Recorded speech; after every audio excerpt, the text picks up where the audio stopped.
여러분, 우리는 지난주에 하나님의 세 가지 부르심에 대해서 함께 말씀을 나눴습니다. 여러분 기억하고 계십니까? 뭐였죠? 하나님의 세 가지 부르심? 말씀을 기억하고 말씀을 이루어가는 삶이 가장 우리에게 필요하고 귀하고 복된 삶인데, 세 가지 부르심이 뭐였냐면, 하나는 거듭남, 하나님의 자녀로서의 부르심입니다. 우리가 예수 그리스도의 십자가 사건을 믿고 주일 이 시간에 이 자리에 있을 수 있는 것은 하나님의 첫 번째 부르심, 구원으로서의 부르심에 응답할 수 있기 때문에 이 자리에 있는 것입니다. 두 번째 부르심은 무엇이냐면 사명, 비전으로서의 부르심이에요. 하나님이 우리를 불러주신 다음에 내가 너를 불러서 구원을 해주었으니까 그 대가를 너가 치러야 된다, 이렇게 말씀하신 건 아니에요. 하나님이 우리를 구원해 주신 다음에 하나님이 우리를 초청하시는 거예요. 콜링 하시는 거예요. 우리를 불러주시고 우리가 그 부름에 응답받을 때 어노인팅, 하나님의 기름 부으심을 받고 이 땅 가운데 능력 있는 그리스도의 종으로 살아가는 것입니다. 그것이 무엇이냐면 하나님이 함께 하나님 나라를 이루어 가자고 말씀하시는 부르심입니다. 그리고 세 번째는 소천으로서의 부르심이죠. 우리가 이 땅에서 영원히 살지 않습니다. 지난주에 이야기 나눴죠. 여기서 60년 이상 사는 사람은 쉽지 않을 거라고. 60년 안에 다 하나님께 부름을 받죠. 하나님 앞에 우리가 서게 되는데, 하나님 앞에 설 날을 기대하고 기다리고 한편은 그 만남을 위하여 인내하며 살아가는 이 종말론적 신앙이 소천으로서의 부르심이기도 합니다. 여러분, 하나님은요 노아에게 비전을 주셨어요. 그리고 아브라함에게 비전을 주셨고 천지를 창조한 다음에 동일한 비전을 주셨는데, 그게 뭐였죠 여러분? 생육하고 번성하고 이 땅에 충만하라는 거예요. 다시 말해서 하나님 나라를 이루어가는 삶을 살라고 하는 거죠. 이거에 반대된 삶이요 바벨탑을 쌓는 사건이었어요. 흩어짐을 면하자, 우리의 이름을 하늘에 닿게 하자 라고 높은 탑을 쌓죠. 그때 하나님이 그것을 다시 흩으시고 다시 아브라함에게 비전을 주신 것이 생육하고 번성하고 이 땅에 충만하라는 비전을 주셨어요. 근데 아브라함이 그 비전을 받고 순종합니까? 불순종합니까? 순종하고 결단하며 그 위대한 발을 떼는 거죠. 여러분, 이것이 하나님의 사람들이 살아가는 삶의 모습입니다. 그리고 그때 귀하고 복된 열매가 맺혀지는 거죠.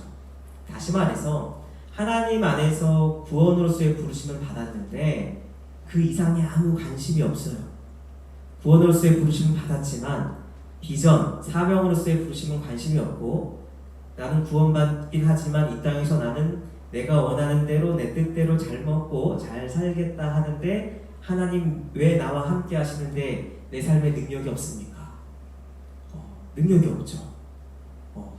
내가 원하는 삶을 사니까 그때 능력을 잃게 되는 거죠. 근데 실은 그러한 기도를 하게 될 때가 많이 있습니다.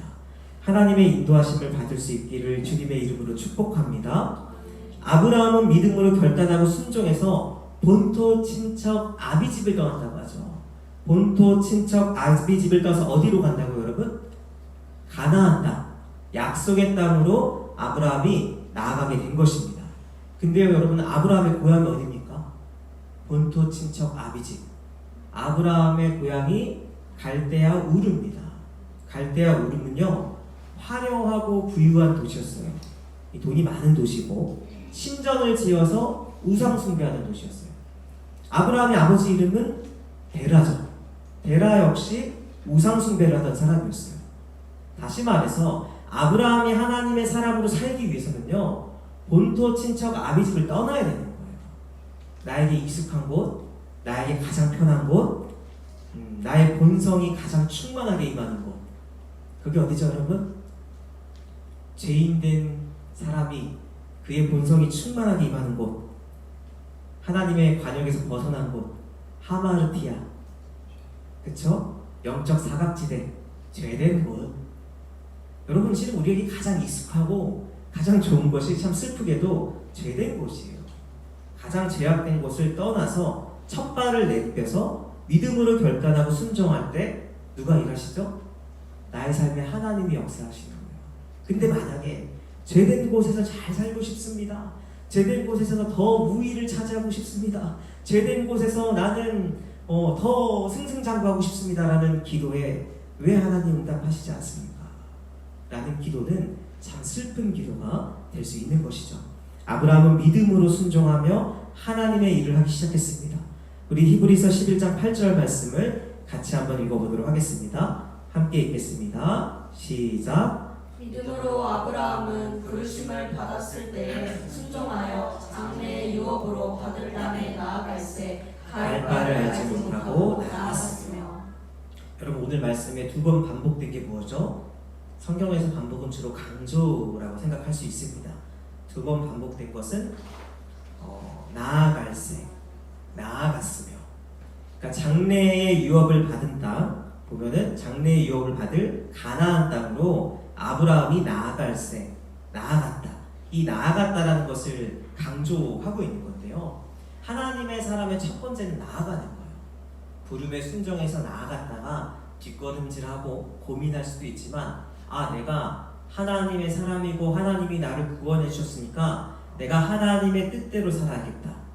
그러면 목회를 해라, 선교사가 돼야겠다, 위대한 업적을 남겨라가 아니에요. 내가 하나님의 말씀에 순종해서 하나님이 나를 통해 이루시고자 하는 것을 이루어야겠다라고 마음을 결단하고 믿음으로 순종하고 나아가는 게 가장 중요한 거예요. 그래서 여러분, 특히 청년의 때는 그 기도를 많이 하세요. 비전을 위한 기도. 하나님, 실은 나는 이걸 하고 싶습니다. 근데 나에게 가장 복되고 좋은 길을 하나님이 아시오니 그 괴리감을 줄여주시고, 하나님이 원하시는 길에 내가 서 있으며 행복감을 누리며 살아가길 원합니다. 여러분, 하나님을 안 믿을 거 아니면 평생 이 괴리감을 줄이지 못한다면 힘든 신앙생활 됩니다. 그래서 하나님께 그러한 기도가 참 지혜인데, 이 나아갈새 나아갔으며 앞에 수식어를 보면 갈 바를 알지 못했지만이라고 적혀있어요. 이게 참 중요합니다. 갈 바를 알지 못했지만, 다시 말하면 하나님이 약속의 땅으로 아브라함에게 가나안을 허락하셨는데 거기를 생육하고 번성하고 그 땅을 정복하고 하나님 나라를 이루어 가야 되는데 어떻게 하는지 방법을 안 알려주신 거예요. 그냥 가라는 거죠. 너가 가면 뭐 며칠 됐을 때 천군 천사를 보내서 정복하게 하고, 이 땅에서 너가 부유했는데 그 땅은 이방 땅이니까 어려움이 있을 수 있지만 어떻게 먹고 어떻게 가축을 키우고 어떻게 살지에 대해서 하나님이 구체적으로 하나씩 다 알려주면서 설득해서 보낸 것이 아니라 우선 가라는 거죠. 이것이 실은 힘든 것입니다. 이것은 믿음의 순종으로 갈 때만이 그 가운데 하나님이 나를 통해 하시고자 했던 것이 무엇인지 알게 되는 거죠. 여러분, 사람은요, 물론 무언가 일을 시작할 때요, 철저하게 준비해야 됩니다. 철저하게 준비하고 현실에 맞게끔 고민하고 최대한 내가 할 수 있는 지혜를 모아서 그 자리에 임해야 될 거예요. 근데 제가 질문 하나 하겠습니다. 하나님의 일을 사람의 능력으로 할 수 있을까요? 가능할까요? 실은 불가능하죠. 그렇기 때문에 알 수 없는 영역이 있는 거예요. 사람의 일은요, 그러니까 사람이 지혜롭게 잘하면 되고요, 운도 좋으면 좋고, 실은 능력이 있는 사람 옆에서 도움을 받으면 제일 좋습니다. 현실적인 방법이죠. 근데 하나님의 일은요, 사람의 일과 달라요. 하나님의 일은 우리가 다 알 수도 없고요, 하나님께 순종하며 한 걸음 한 걸음 나아가며 알게 되는 거예요. 여러분, 기도할 때요, 뜨거워지는 기도 있죠. 나는 이 기도할 때 좀 뜨거워지더라. 나는 이 장면을 볼 때 좀 눈시울이 붉어지더라. 내 마음에 감동이 있더라. 여러분, 그런 부분이 실은 나의 비전과 연결되는 경우가 많습니다. 그게 다 비전이라 할 수 없지만 하나님 주신 마음일 때가 있어요. 나는 이 부분 놓고 기도할 때는 기도가 많이 나오면요, 많이 기도하세요. 그 기도를. 그게 하나님과 연결되는 방법입니다. 자녀를 위해 기도할 때 기도가 많이 나오면 자녀를 위해 기도를 많이 하시고, 직장인을 위해, 신대원 다니는 부분을 위해, 뭔가 내가 기도하는, 공부하는 부분을 위해 기도할 때 그 부분이 깊게 기도 나오면 깊게 기도하면 하나님과 긴밀감으로 연결되며 하나님의 인도하심을 받는 것이 참 중요한 것입니다. 그때 한 걸음 한 걸음 하나님과 발맞춰 나가는 것이죠. 제가 교회를 개척할 때도요, 하나님이 실은 이제 이 교회 리더로 서야 되니까 목사인 저를 먼저 양육시키시기도 했습니다.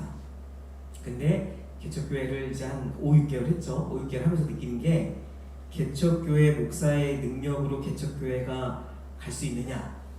뭐 불가능합니다. 실은 불가능해요. 하나님이 보여주신 만큼 가는 거죠. 이전에도 훈련을 많이 받았어요.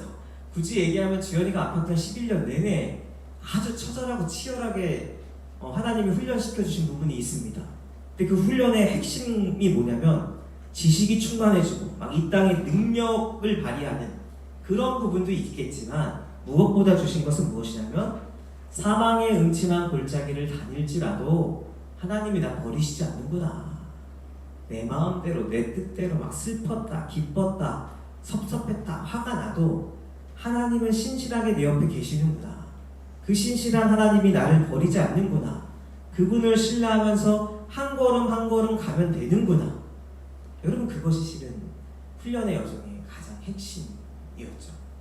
나를 사랑하는 사람들, 또 나를 좋아하는 사람들, 나에게 내가 잘 되길 바라는 사람들의 이 수많은 조언은 너무 귀하고 소중하지만 실은 개척할 때 그래 너 개척할 수 있다 가라 한 사람은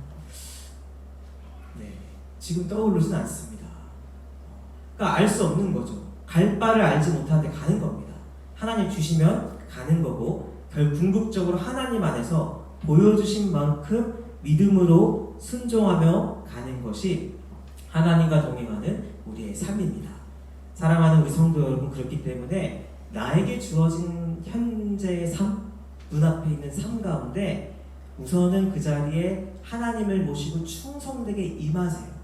한 걸음 한 걸음 임할 때에 하나님이 인도해 주시는 거예요. 막 기도하는데 너는 오늘부터 제주도로 가라.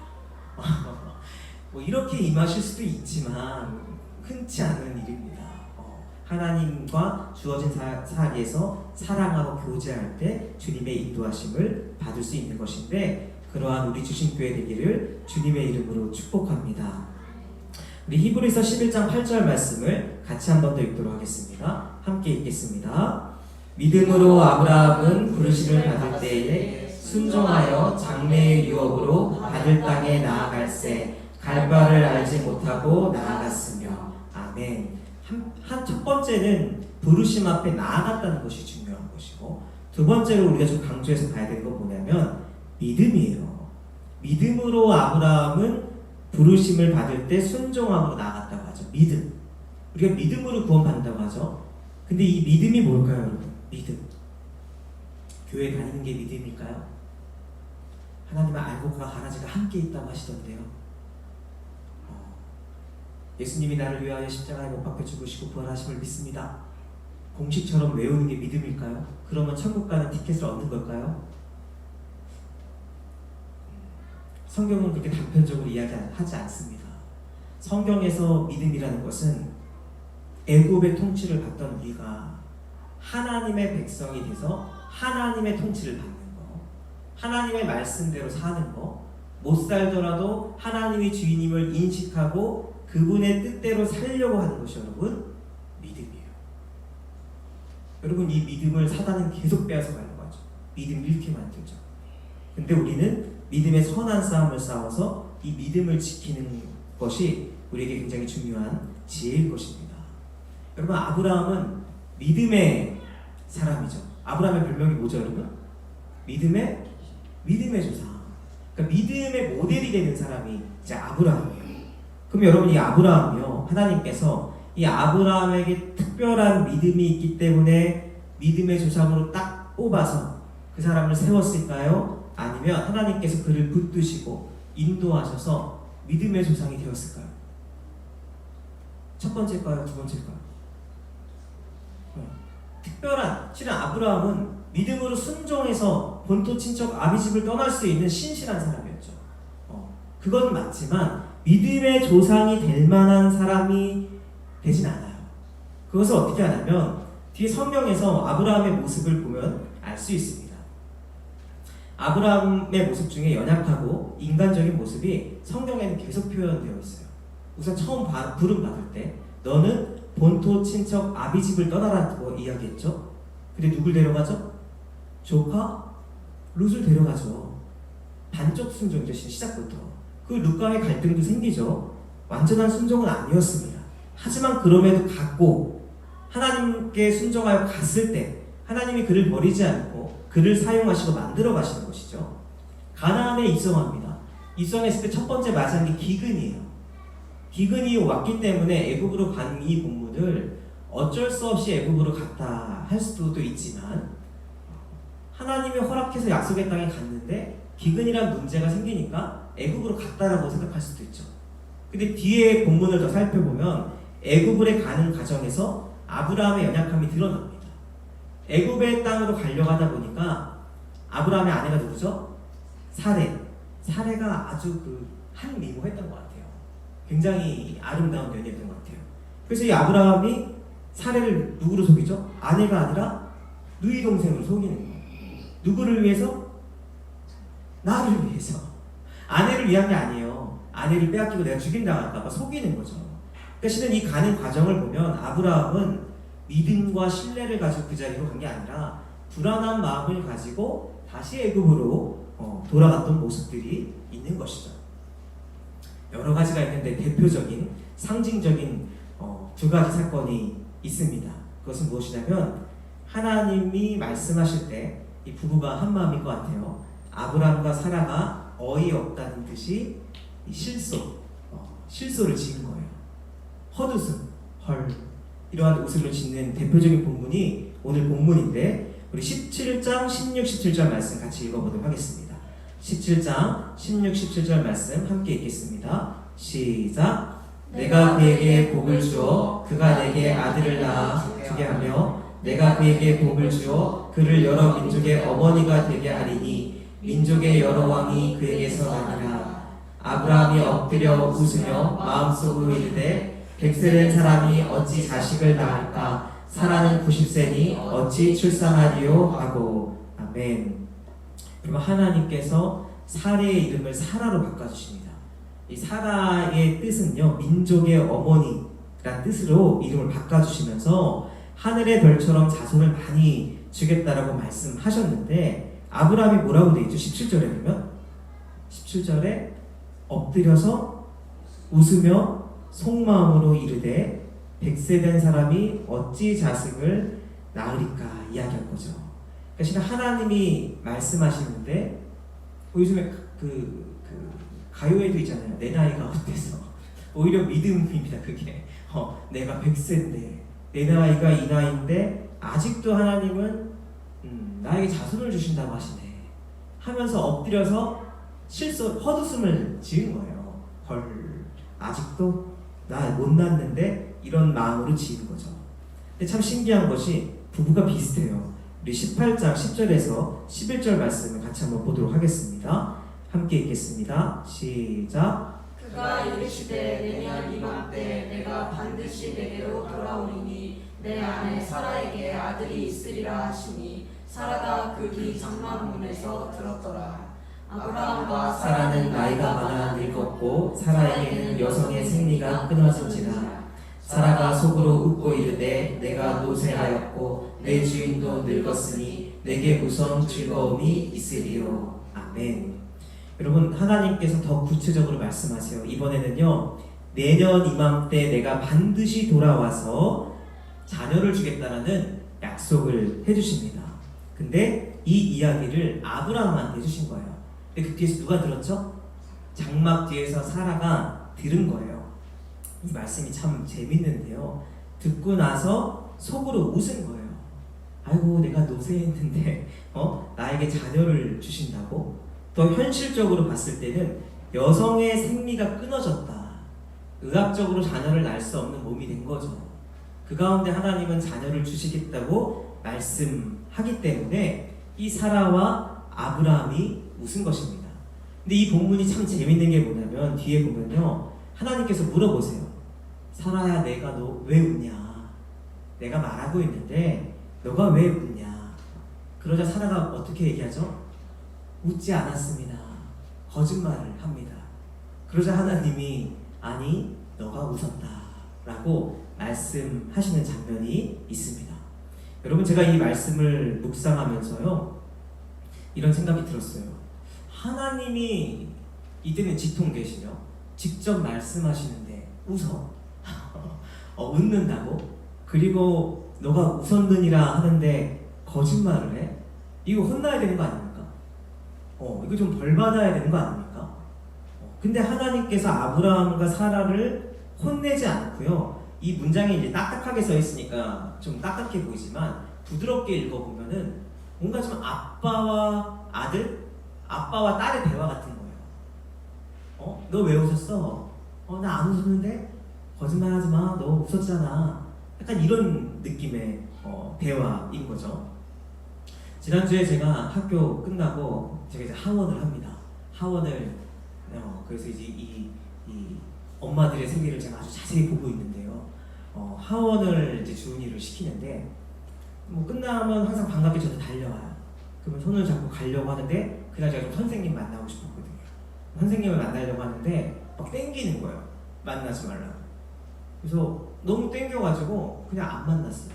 들릴 수도 있는데 안 만났어요. 그래가지고 주은아 왜 그래? 왜 선생님 못 만나게 해? 하니까 저랑 감자튀김을 먹으러 가는데 그 감자튀김이 빨리 먹고 싶어서 그랬대요. 그랬구나 하고 넘어갔죠. 여러분, 이게 실은 거짓말이죠. 거짓말이죠. 이게 보면 아는 겁니다. 거짓말을 하는 거죠. 근데 너 그 순간에 너 왜 거짓말해? 너 뭐 잘못했어? 너 똑바로 안 했지? 막 다그치면 아이는 더 위축되고 이 문제는 더 악화되죠. 그래서 거짓말을 한 걸 알고 있지만 우선 감자튀김을 먹었죠. 그리고 그 다음날 선생님을 만나보니까 학교에서 작은 이슈가 있었던 거죠. 그렇고 나서 차분한 마음으로 자녀에게 대해주고, 왜냐면 자녀는 미성숙하니까, 어린아이니까. 근데 그 어린아이한테 너 아빠가 거짓말하지 말랬지?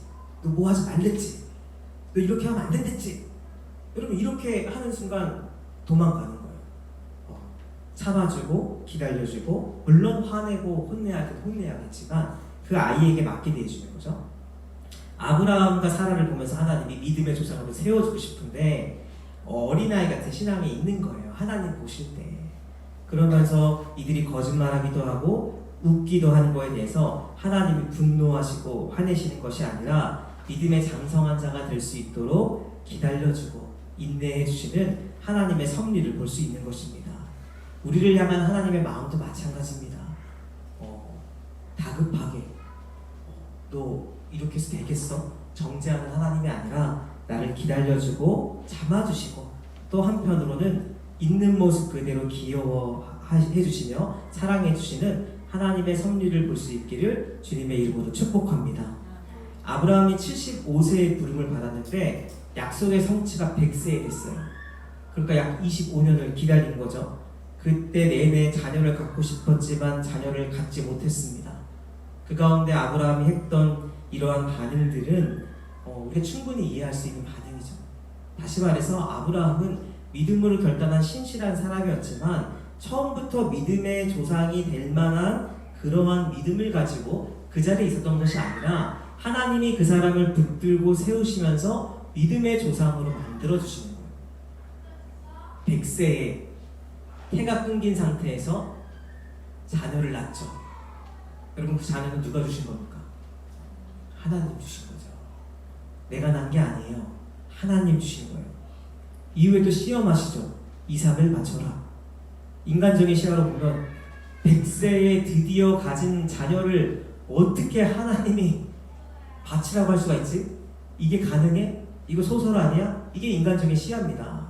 근데요, 사라가 태가 끊어진 다음에 그 시간을 하나님이 인내하고 기다리고 아브라함을 맞춰주고 세워주면서 낳은 자녀, 하나님이 주신 100% 하나님이 책임져 주신 자녀, 아브라함이 이삭을 바치는 게 대단한 믿음일 수도 있지만 이미 믿음을 받은 후에 편하게 행동한 걸 수도 있어요. 그건 모르죠, 정확히. 하지만 하나님은 100세에 낳은 자녀조차도 바칠 수 있는 믿음의 조상으로 아브라함을 세워주시는 섭리인 거죠. 여러분, 하나님의 방법은 오묘합니다. 우리가 알 수 없는 것이죠. 여러분 제가 신대원 2학년 때 첫 사역을 나가야 하는 상황인데 사역을 제가 경험해 본 게 아니니까 고민이 많았죠. 어떻게 해야 될지. 실은 고민도 없었어요. 그냥 언젠가 가겠지 하고 있었는데 헬라어 수업 시간에 조 교수님께서 갑자기 제가 맨 앞줄에 앉아 있었고 당시 나름 열심히 하기도 했는데 부르시더라고 쉬는 시간에. 그러더니 너 인천에 있는 무슨 교회에 있는데 가서 사역할래? 갑자기 물어보시는 거예요. 갑자기 물어보고 준비가 아무것도 안 돼 있으니까 제가 그냥 툭 나온 말이 교수님 멀어서 안 될 것 같은데요. 이렇게 말이 툭 나온 거예요. 근데 그러고 나서 완전 찍힌 겁니다. 뭐 이렇게 그거 갖고 찍으셨나고 했는데 교수님이 말했는데 뒤에 애들도 듣고 있는데 내 말을 안 들어? 그래서 찍힌 거예요. 그래서 한 2주 동안 굉장히 정말 대놓고 뭐라고 할 정도로 저를 구박하시더라고요. 근데 그때 제가 느낀 게 뭐냐면 내가 준비가 안 됐구나는 확실히 느꼈죠. 사역 갈 준비가 안 됐구나. 그래서 찍힌 건 찍힌 거고 기도를 열심히 했습니다. 기도를 열심히 하다가 하나님 주신 마음이 뭐냐면 전도사 처음 나갈 때 주셨던 마음이에요. 지금이 아니라 그때 주셨던 마음이 뭐냐면 처음 부른 데 가라. 처음 부른 데 가라. 그거를 이제 제가 나름 응답을 받고 또 조언도 받고 그래 이 다음에 하나님 처음 부른 데 가겠다라고 마음의 결단을 한 거예요. 그러고 있는데 교수님 한 3주째 될 때 쉬는 시간에 또 부르시더라고요. 그럼 너 멀다고 했으니까 여기 상계동에 있는 네 교회 갈래? 이렇게 딱 또 물어보시더라고요. 이게 무슨 집착입니까 이게. 그래서 근데 제가 이제 마음의 준비가 됐으니까 네 가겠습니다 했어요. 어딘지도 안 듣고 간다고 했어요. 알겠습니다. 가겠다고. 그래서 그 상계동 교회로 제가 가게 됐죠. 근데 그 교회는 실은 어마어마한 교회였어요. 파트 때 최소 주 4일은 밤 10시까지 하는 교회였죠. 그 면접을 봤는데 뭐 좋게 보시더라고요. 좋게 보셨고 결과는 나오지 않고 돌아가는 길에 연락이 하나 왔어요. 그 연락이 온 게 뭐냐면 모교회 교육부 목사님이 전화를 하신 거예요. 여기 무슨 사역 자리가 났으니까 함께 하자라는 얘기를 제가 돌아오는 길에 주시더라고요. 그래서 제가 그 전화를 받고 실은 제가 사랑하는 모교이기도 했으니까 고민도 됐지만 확신이 있었죠. 하나님 처음 부른 데 가라고 하신 확신. 그래서 제가 여기가 돼서 목사님 좀 힘들 것 같습니다 이야기했습니다. 여러분 오늘날로 얘기하면요 모교회는 대기업, 상계동에 있던 교회는 중소기업. 근데 대기업인데 워라벨도 되고요 복지도 좋고 교육자라면 다 한 번쯤은 가보고 싶어하는 교회. 중소기업인데 복지는 없고 모든 삶을 포기해야 되는 교회. 그러한 가운데 하나님이 상계동으로 보내시는 거예요. 상계동 교회를 선택하게 하신 거죠. 근데 이것을 선택하고 나서 여러분 실은 쉽지 않은 선택이긴 하지만 선택하게 하신 거죠. 제가 막 능력으로 한 게 아니라 하나님이 상황을 보고 오신 거예요. 처음 부른 데 가겠다고 했고 그 가운데 상계동이 됐죠. 됐는데 그 다음에 돌아오는 딱 그 시간에 또 이 교회를 이제 모교회를 주신 거죠. 근데 하나님이 저를 어떻게 세워주고 싶었냐면 메가처치도 가지 않고 처음 부름 받은 교회에 가는 사람으로 세워주고 싶었던 거예요. 제가 그런 사람이라는 게 아니라 저는 연약한 사람이죠. 어디로 가야 할지도 몰랐던 불과 몇 주 전만 해도. 근데 그렇게 그러한 위치로 하나님이 세워주시려고 사람은 자신의 선택을 통해 그 사람이 이루어지잖아요. 하나님의 부름의 선택에 맞게끔 해주려고 하나님의 계획 가운데 있던 거 나중에 안 보죠. 그래서 상계동 교회를 갔는데 제가 거기서 화장실 청소부터 했거든요. 네. 그 처음 교육받은 게 목소리 크게 소리 지르며 설교하라 했어요. 너무 얌전하다고. 엄청 혼도 많이 나고 깨지기도 하고. 근데 그 교회를 포기하고 여기 왔으니 나의 선택에 내가 책임을 져야겠죠. 얼마나 열심히 했을까요? 그때 여러분 연약한 모습들이 많이 사라지고 하나님 안에서 가장 크게 성장했던 시간. 물론 모교회를 가도 좋았겠죠. 거기는 이제 인적 자원도 엄청 좋고 성장할 수 있었겠지만 제가 거기서 자랐기 때문에 비슷하게 했을 거예요. 근데 이 교회에 와서는 실은 저의 모습이 변화가 되고 하나님의 인도하신 가운데 한 걸음 한 걸음 나아가는. 여러분 이러한 상황이 또 왔을 때 누구는 일로 가고 누구는 일로 가야 한다는 말을 하는 게 아니에요. 큰 데로 가면 안 되고 좁은 데로 가라는 얘기를 하는 게 아니에요. 그때의 하나님의 부르심에 맞게 순종하면서 갈 때 하나님이 그 가운데 능력도 주시고 책임도 져주시는 그 가운데 우리가 믿음이 자라나는 은혜가 임하게 되는 것입니다. 사랑하는 우리 주신교회 성도 여러분, 하나님의 부르심에 순종할 수 있기를 주님의 이름으로 축복합니다. 그때 하나님 은사를 주세요. 능력을 주시고 여러분을 통해 하나님 나라를 이루어 가실 것입니다. 결국 아브라함은 약속의 성취로 누구를 받죠? 아들 이삭을 받죠. 이삭의 이름 뜻이 무엇입니까? 나를 웃게 하신다. 실송하고 요즘 말로는 썩소까지는 아니었을까요? 헛웃음 짓던 나를 진심으로 웃게 하신 하나님. 근데 그 길은 갈 바를 알지 못했지만 하나님께 붙들린 바 되어서 한 걸음 한 걸음 나아갈 때 하나님이 이루시며 믿음의 조상으로 세워주신 것입니다. 그러한 은혜가 우리 주신교회도 넘쳐나기를 주님의 이름으로 축원합니다.